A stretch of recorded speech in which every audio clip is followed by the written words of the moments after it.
This is a CBS News Detroit update.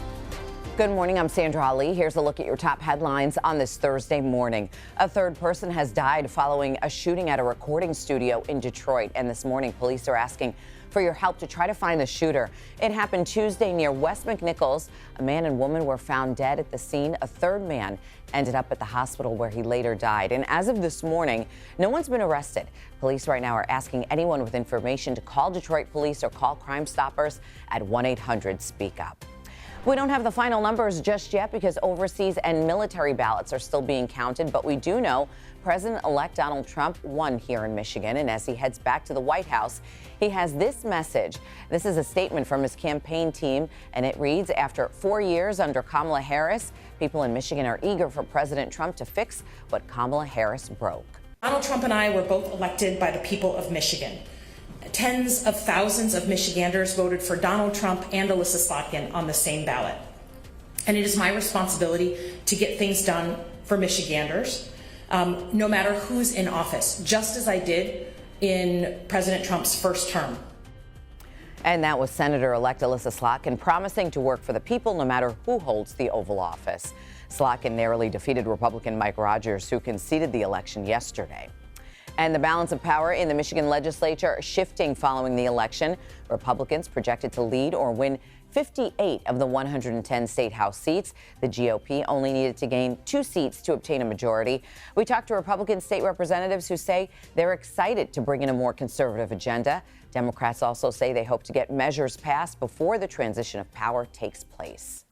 Happening today, there's a public meeting about the plans to restore the old Belle Isle Boathouse. Developers want to turn the historic landmark into an event venue featuring restaurants and a public marina. You can see the plan and give your opinion at tonight's meeting. It's set for 6 o'clock at the Flynn Pavilion right there on Belle Isle.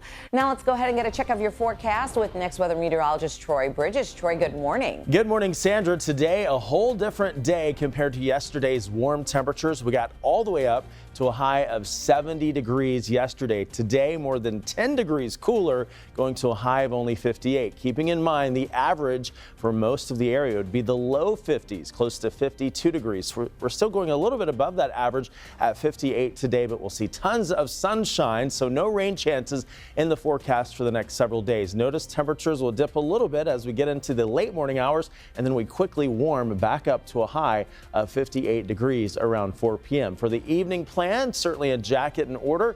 We'll see temperatures in the low 50s by 6 p.m. By 8 p.m., we're at 49 degrees. Next weather futurecast will show those clear skies for the most part today. Lots of sun to enjoy for today on into Friday, even part of Saturday before rain chances return on Sunday. So Sunday looking a little wet, especially through the afternoon. But for today, there are the highs, the 50s, upper 50s in many areas, 59 for Mount Clemens. The next 7 days shape up like this. Tomorrow, 60 for the high with lots of sun. We'll see a few additional clouds on Saturday with a high of 60. Then things begin to change with rain chances rolling in with a new area of low pressure on Sunday, all the way up to a coverage of 80%. So many of us will get in on rain by Sunday afternoon. Sunday warming into the mid 60s at 64. Then we're close to 60 degrees for Monday, Tuesday, and Wednesday. And we look dry for Veterans Day.